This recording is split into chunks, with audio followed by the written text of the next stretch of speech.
esta ocasión, en el canal de Conectando, vamos a hablar con María Sánchez. Y vamos a hablar de un tema bastante interesante para los empresarios y los emprendedores, que es, vamos a hacer un seminario web, nos va a ofrecer ella un seminario web sobre inversión para buenos resultados. Voy a darle paso a María Sánchez. Buenos días o buenas tardes, depende de dónde estés. ¿Qué tal, María? Muchas gracias. Hola, muchas gracias por la oportunidad de conversar sobre por qué las mentorías son una inversión para obtener buenos resultados. Para mí será un placer dar este seminario. Bienvenidos a este seminario web en relación con las mentorías y por qué son una inversión para buenos resultados. Al ver mi nombre en esta diapositiva, quizás se pregunten qué hace un PhD dando un seminario web para empresarios. La pregunta es muy válida si consideramos lo apartado que ha estado el mundo académico del mundo empresarial, lo cual es una situación no deseable porque ambos mundos pueden aprovechar la experiencia del otro mundo. En mi caso, durante 4 décadas he trabajado con estudiantes universitarios y más de la mitad de ese tiempo la he dedicado a guiar las tesis de estudiantes doctorales, quienes son el producto más elaborado de las universidades. Esa experiencia me permitió concluir que sin distingo de culturas ni países, porque yo he trabajado con estudiantes de Estados Unidos, del Reino Unido, de China, de India, Latinoamérica, sin distingo de esas situaciones, todos los profesionales tienen un problema, a pesar de su alta capacitación y a pesar de que trabajen en o para grandes empresas. ¿Cuál es ese problema? Tienen debilidades en un grupo de habilidades que deben tener muy bien desarrolladas, pero que lamentablemente no las tienen, y es básicamente por problemas de la educación formal que han tenido. Entonces, este hecho me hizo a mí tener como meta el guiarlos para que entiendan, desarrollen y apliquen esas habilidades. Pero llegó un momento en el cual me pregunté si estos profesionales de alta capacitación tienen este tipo de problemas, ¿qué pasa con los otros profesionales que son esos que trabajan todos los días recabando información, tomando decisiones de todos elementos que tienen un impacto en sus empresas, especialmente en las ganancias o pérdidas de sus empresas? Como buen académico investigué cómo se da ese fenómeno en equipos de trabajo empresariales y encontré que esos equipos no trabajan a plena capacidad. No pueden hacerlo porque el grado de desarrollo de sus habilidades no es el esperado. Y esto es bastante preocupante en una época en la cual lo más importante son precisamente las habilidades para responder a los cambios del ambiente de trabajo. Él lo ha dicho muy bien Rupert Murdoch, que es conocido como el oráculo de Omaha, porque es capaz de ganar inmensas cantidades de dinero mientras los demás están perdiendo dinero. Y lo que él ha dicho es muy importante para reflexionar, porque él dice, ya no es el grande el que golpea al pequeño, sino el rápido quien golpea al lento. Así que atrás quedaron los tiempos en los cuales las empresas se enfocaban en crecer para tener una garantía de obtener ganancias.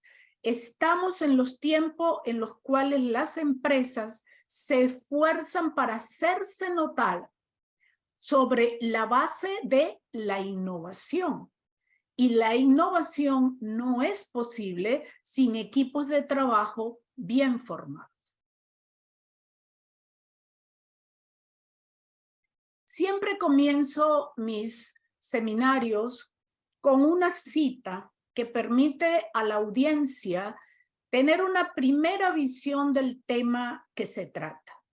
La de hoy presenta una situación que generalmente pasa desapercibida, pero que es el caldo de cultivo para que se generen fracasos y pérdidas en el mundo empresarial. Si piensan por un momento en lo que dice la cita, estoy segura que a su mente llegará por lo menos una situación en la cual sintieron la necesidad de tener una evaluación objetiva de una decisión, de un plan de trabajo o de una contratación, etcétera, pero no la tuvieron. Eso es importante. Ahora, la parte que a mí más me llama la atención de esa cita es la última. Ustedes se preguntarán ¿por qué? Porque hemos crecido con la idea de que un profesional y especialmente un empresario o directivo no debe dar muestras de debilidad pidiendo ayuda para mejorar. Eso pudo ser cierto o válido cuando la estabilidad del mundo era mayor y los líderes debían ser autocráticos, solo era la voz de ellos. Pero en el mundo cambiante que tenemos hoy en día, estamos entendiendo que los objetivos se logran compartiendo información, fomentando la colaboración y fomentando la creatividad de los individuos. Incluso el sistema educativo, que ustedes saben que se mueve lentamente, tan lento como debería moverse un elefante en una cristalería. Hasta el mundo educativo está cambiando. Ya no trabajamos con mano de obra. ¿Por qué? Porque las máquinas en la inteligencia artificial están reclamando su lugar en el mundo laboral. Ahora trabajamos con talento. Los profesionales ya no pueden seguir procedimientos estáticos, recetas sobre lo que deben hacer, sino que necesitan crear productos individualizados que respondan a necesidades específicas. Y ese talento se forma con reflexión, con manejo crítico de la información, con creatividad, innovación y el desarrollo de otras muchas habilidades. Esa formación, como les hablaré hoy, se logra con mentorías. Ahora, ¿qué es un mentor? ¿Qué lo diferencia de un asesor o un consultor? La diferencia básica es que asesores y consultores ayudan en situaciones puntuales y su acompañamiento se limita a pocas ocasiones. El mentor también se confunde frecuentemente con el coach.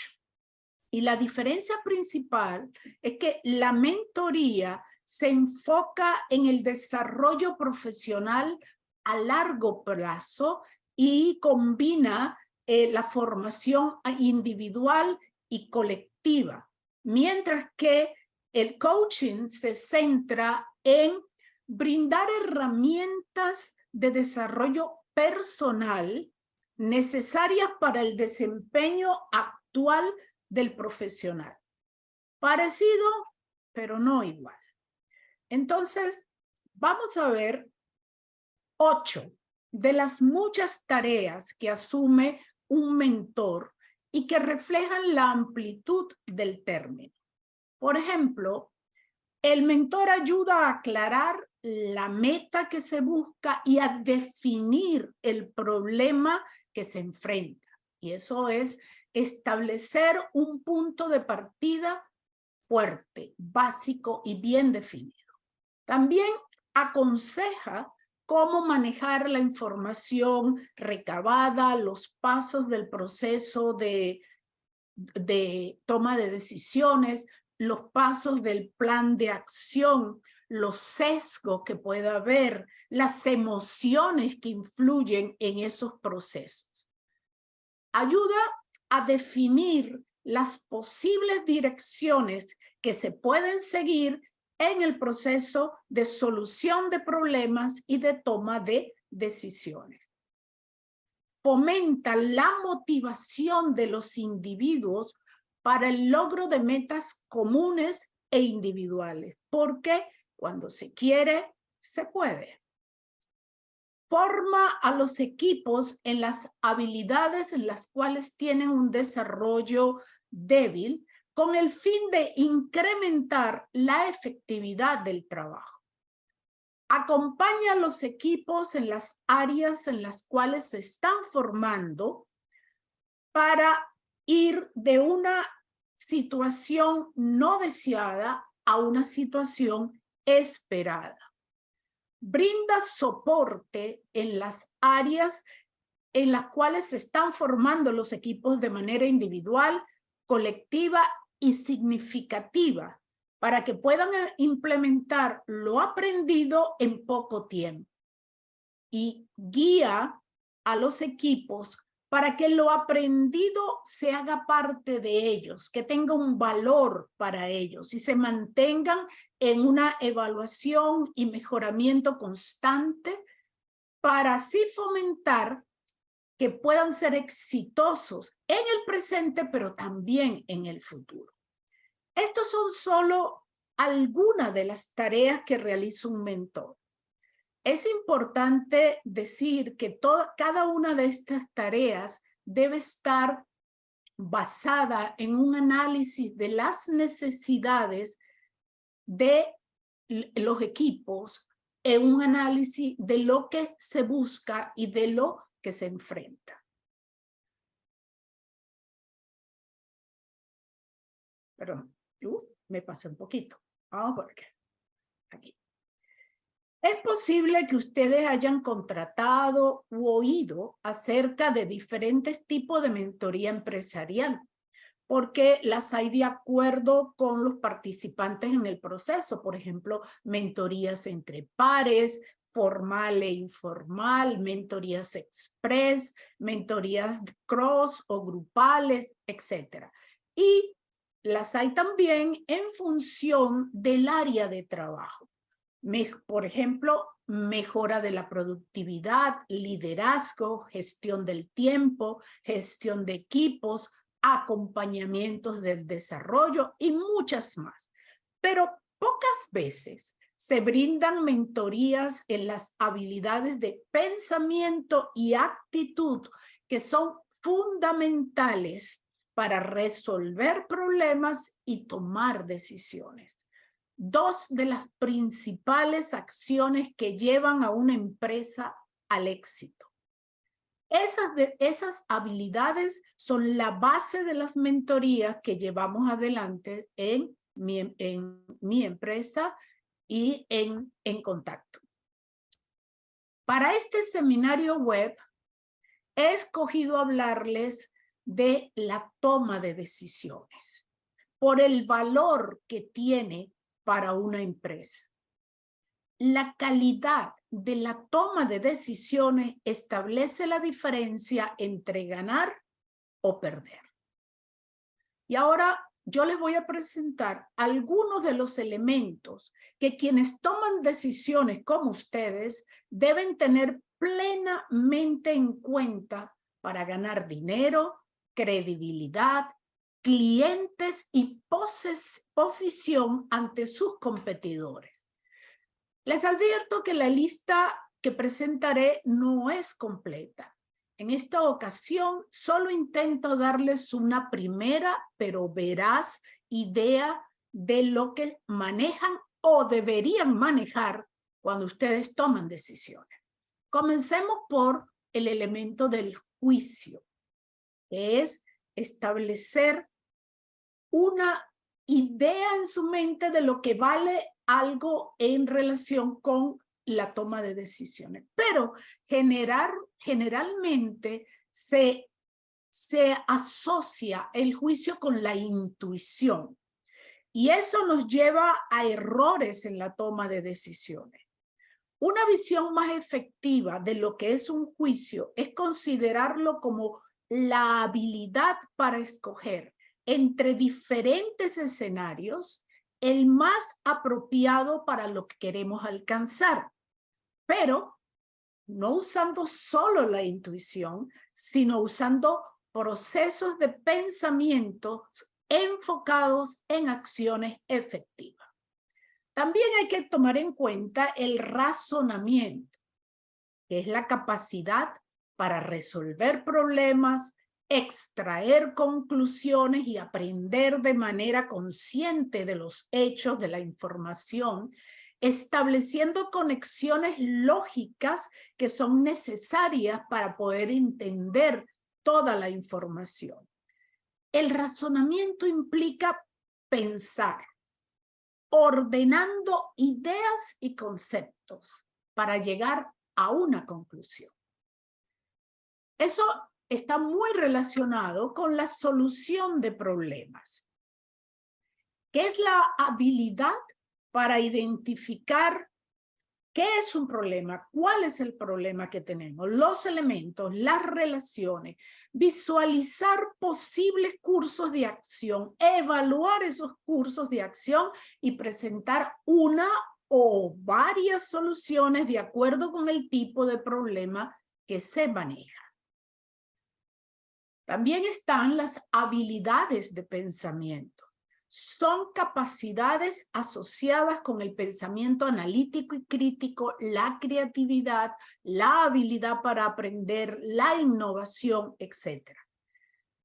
Generalmente se da por sentado que estas habilidades están desarrolladas en todos los profesionales, pero los estudios muestran que el grado de desarrollo no es necesariamente el esperado.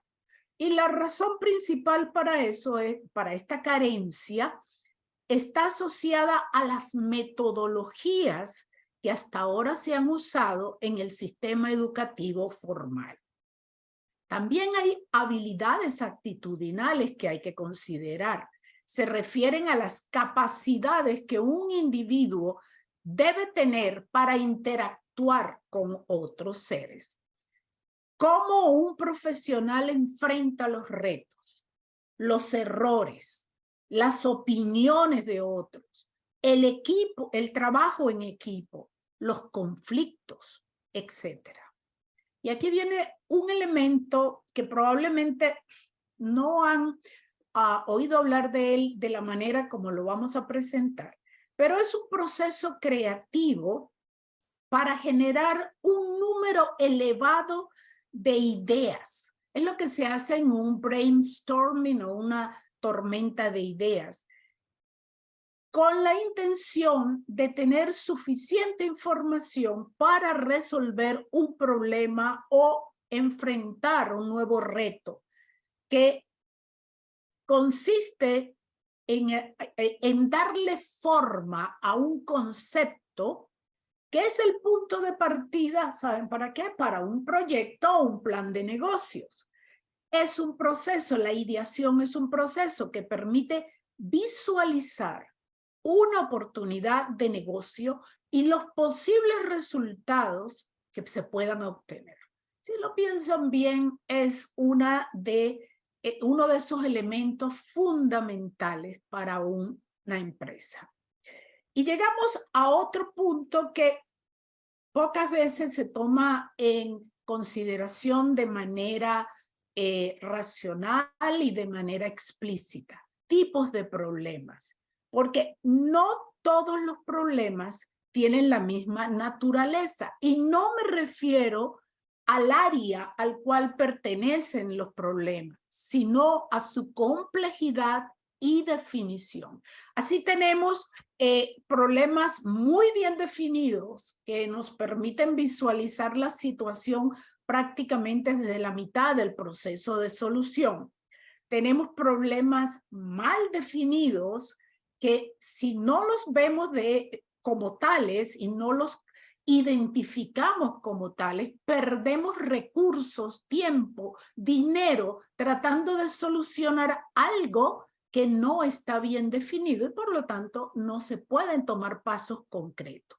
Y tenemos problemas complejos, que son ese tipo de problemas donde una sola solución no permite resolver el problema, sino que hay que crear un abanico de soluciones porque la complejidad de ese problema nos hace que no tengamos control sobre alguna de sus elementos. Por ejemplo, si usted tiene un producto, fabrica un producto, no tiene problema, tiene un contrato con una distribución por tierra de sus problemas, de su producto, pero ¿qué pasa? Que puede haber una huelga en la compañía que mueve su producto. Y usted dice, bueno, yo tengo un contrato, sí, pero ¿tiene control sobre eso? Entonces tiene que estar preparado, crear una solución donde eso se considere. Y si cada problema no está bien identificado, entonces los pasos que se van a tomar para resolverlo y tomar una decisión hacen que la probabilidad de fracaso aumente.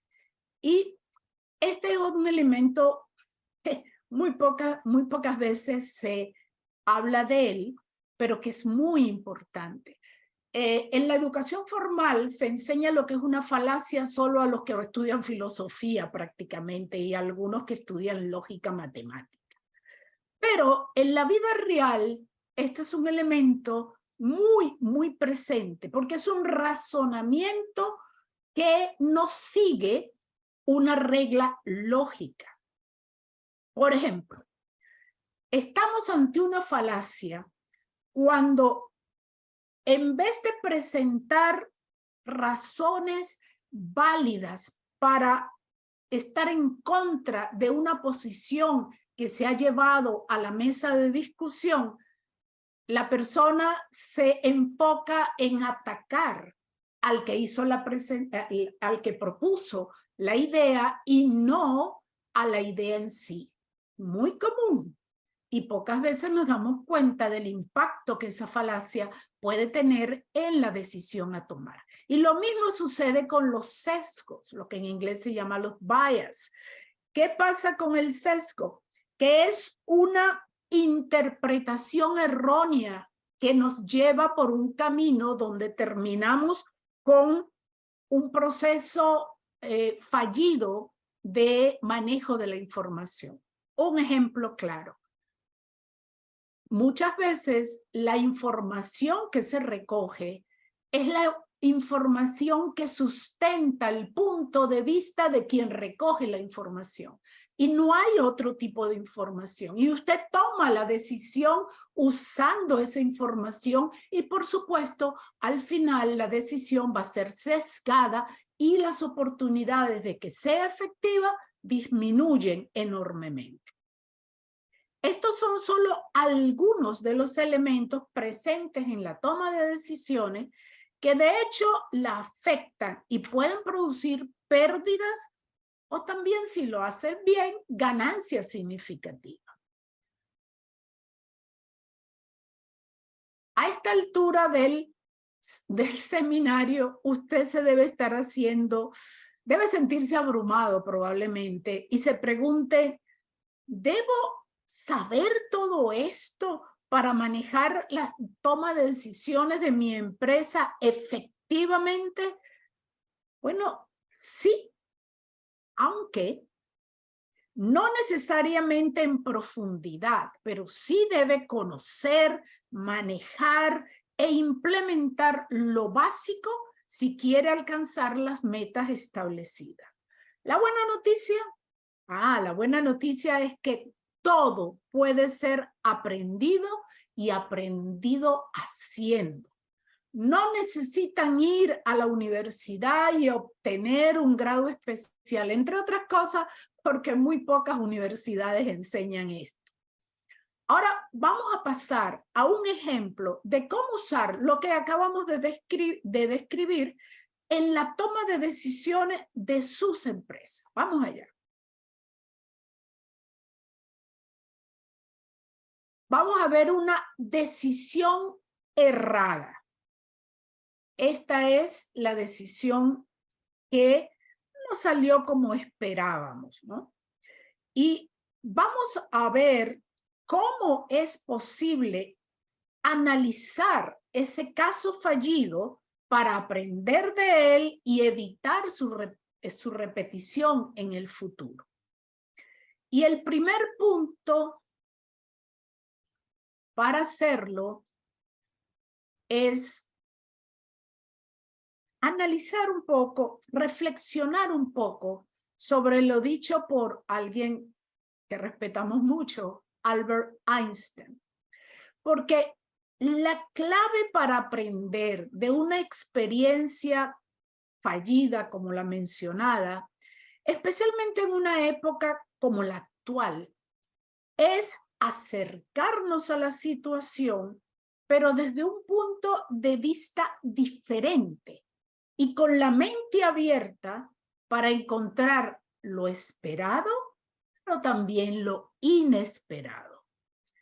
Entonces, en esta oportunidad, vamos a ir hacia atrás. ¿Okay? Vamos a analizar lo hecho buscando los puntos débiles que llevaron a esa toma de decisión que no funcionó. Y me gustaría que en este momento ustedes pensasen en una decisión que no fue exitosa del todo para su empresa. Simplemente recuérdenla y en la medida que veamos las preguntas de la próxima diapositiva, traten de por lo menos tener una primera aproximación a esa respuesta o a una respuesta a esa pregunta. Y aquí vamos a ir.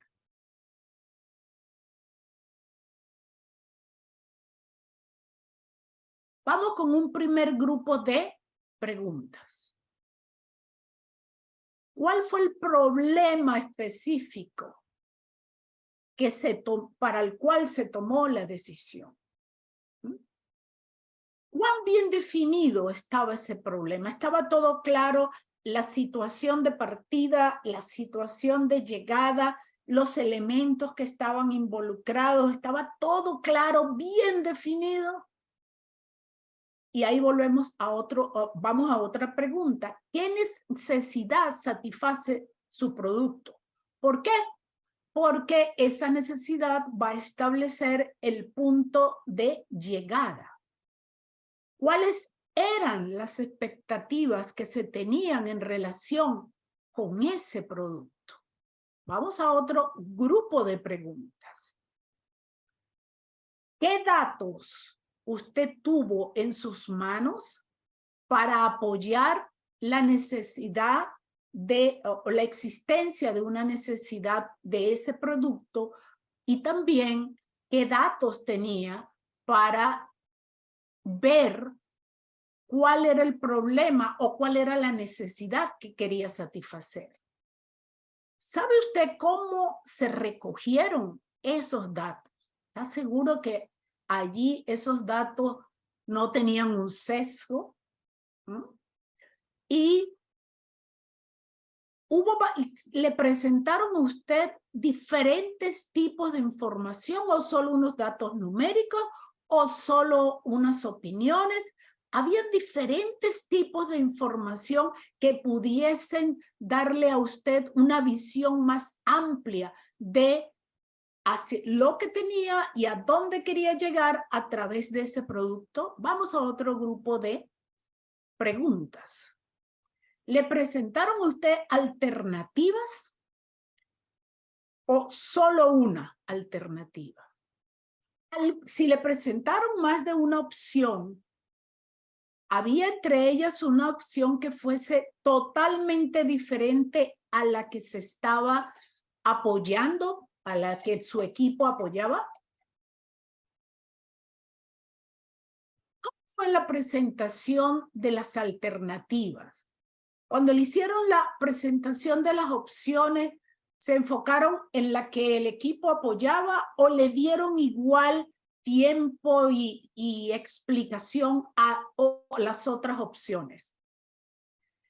Al final, ¿entre cuántas opciones decidió? Veamos otro grupo de preguntas.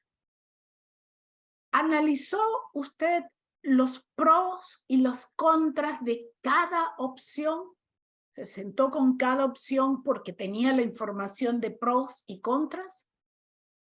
¿Analizó los éxitos y fracasos que otras compañías han tenido cuando han lanzado productos no iguales, pero sí similares? Y se tomó el tiempo y tenía la información necesaria para evaluar el impacto que cada una de las alternativas podía tener sobre su compañía. Más preguntas. Tenía claro, después de todos estos análisis, tenía claro qué decisión tomar. Tenía suficiente información válida para apoyar la decisión. Y digo información válida porque es información que pusieran en evidencia los pros y los contras de cada opción.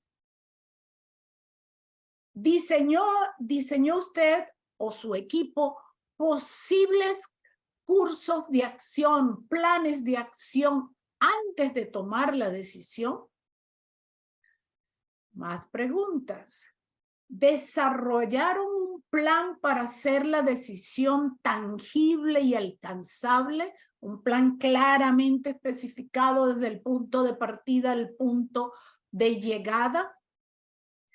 Y si lo hicieron, implementaron ese plan y revisaron la decisión de manera objetiva después del tiempo que en el plan habían establecido como el inicio o el momento para hacer una primera evaluación del resultado de la decisión. Y finalmente está dispuesto a hacer una evaluación profunda de la decisión e introducir cambios. Entonces, vamos a llegar así a los pasos básicos de un proceso de toma de decisiones. Aunque estos pasos no son una receta, no son estáticos, sino que hay que enfrentarlos de manera reflexiva y creativa, pero dan una idea de un proceso de toma de decisiones. ¿Qué debe tener un proceso de toma de decisiones? Lo primero, por supuesto, es identificar la decisión. Es el primer paso, porque sería absurdo decidir sin tener el problema claramente definido y la meta a alcanzar establecida en términos que puedan ser alcanzables y medidos. Usted podría decir en este momento, pero eso es obvio. Claro que es obvio. Pero ustedes se sorprenderían de la cantidad de equipos y empresarios que toman decisiones sin cumplir plenamente con este paso. Se dejan llevar por la intuición. Una vez que usted tiene identificado el problema y la meta, entonces es el momento de recabar información. Pero de reunir la información, solo la información pertinente para el caso y la decisión. No es llenar cantidades de archivos o de papeles sobre información, sino qué es lo que se necesita, qué es lo válido para tomar esa decisión. Y hay que hacer una evaluación interna para ver en qué su organización ha tenido éxito y en qué ha fallado en áreas relacionadas con esta toma de decisión. Además, necesita buscar información de fuentes externas, estudios, investigaciones de mercado, etc. En este paso es uno donde hay que estar muy consciente de posibles falacias y sesgos, porque ellas afectan el valor de la información y por lo tanto la efectividad de la toma de decisiones. El tercer paso es identificar cuáles son las posibles soluciones para el problema. Y suele haber más de una opción para considerar. Es sano que haya más de una opción para considerar. Por ejemplo, si su compañía está intentando obtener más interacciones en las redes sociales, puede haber diferentes alternativas y hay que tener diferentes alternativas, publicidades pagas, publicidad orgánica, combinaciones de esta. Entonces, si lo que se le presenta es una sola opción, comience a desconfiar de la efectividad de la toma de decisiones o de la decisión que va a hacer. El cuarto paso implica que una vez identificadas las alternativas, usted sopese los datos a favor y en contra. Vaya viendo quién tiene más datos a favor, quiénes tienen más datos en contra. Vea qué han hecho otras compañías para tener éxito en el área en el cual usted está intentando lanzar su producto. Analice muy exhaustivamente los éxitos y los fracasos de su propia compañía. Identifique los posibles inconvenientes que cada una de las opciones pueda tener y evalúelos en función de los beneficios o las ganancias. El quinto paso es escoger. Y es el paso que se da una vez que usted tiene toda esa información lista y que puede entonces usted visualizar la mejor alternativa posible. Si los pasos anteriores han sido desarrollados con efectividad, en este momento usted debe tener una visión bien clara de qué va a decidir. Una vez que la tiene, pues actúa.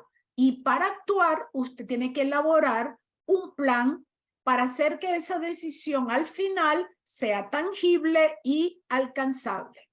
Y lo tiene que poner en práctica.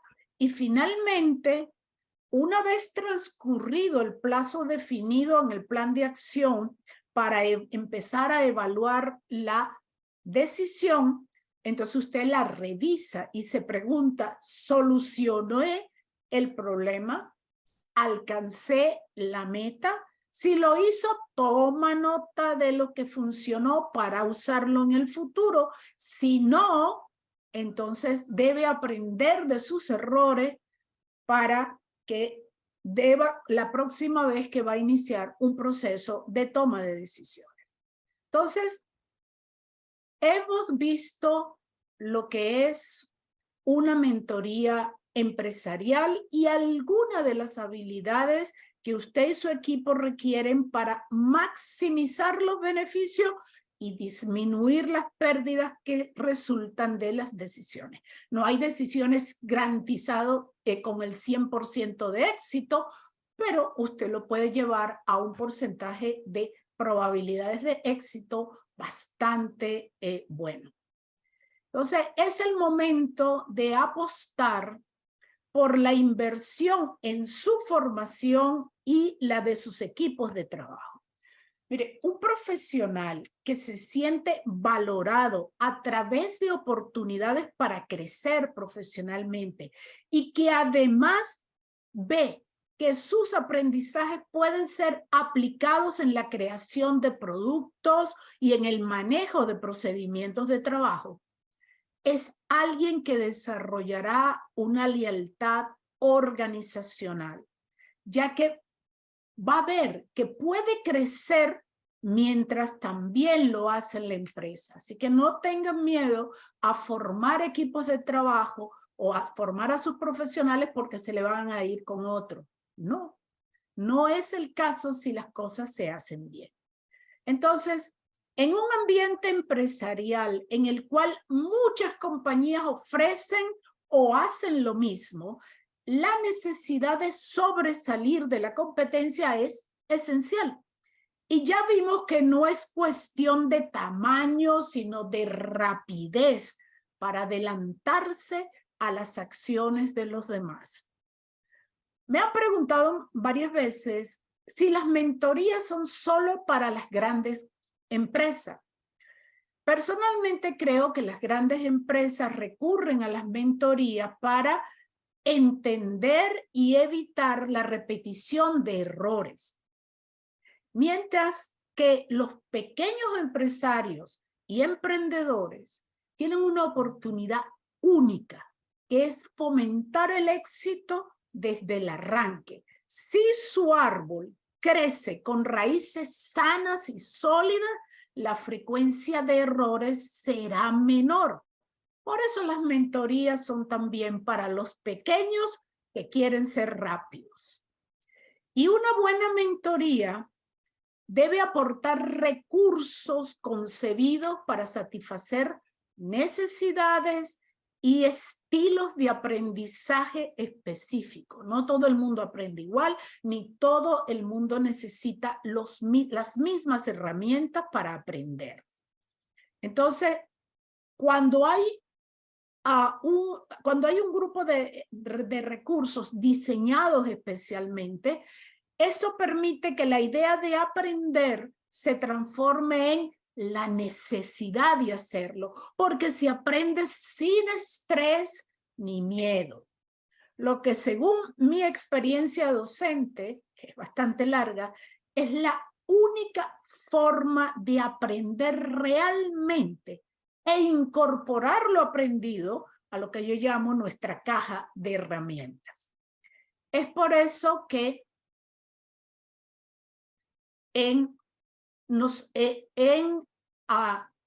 ampliando tu valor laboral y en conectando, nos basamos en el aprendizaje activo y significativo, en el aprender haciendo. Atrás quedaron los tiempos en los cuales se memorizaba contenidos, ¿ok?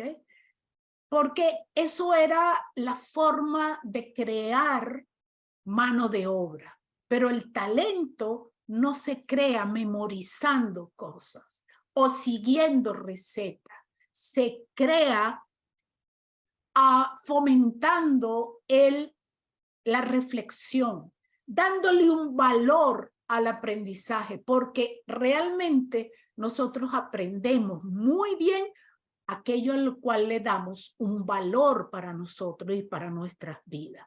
Y no hay nada mejor para los profesionales que aprender haciendo. Aprendo y aplico, aprendo y aplico. Así aumenta el significado que le doy a eso. Entonces, los tiempos impredecibles y cambiantes en los cuales vivimos demandan formación profesional constante. Y las empresas que así lo entienden serán las que obtengan los beneficios de la nueva era. Nos pueden contactar en Conectando, y también nos pueden contratar en ampliandotuvalorlaboral.com. Gracias por ser parte de este seminario web y espero que lo que he expuesto en él les sea de utilidad para el éxito de sus empresas.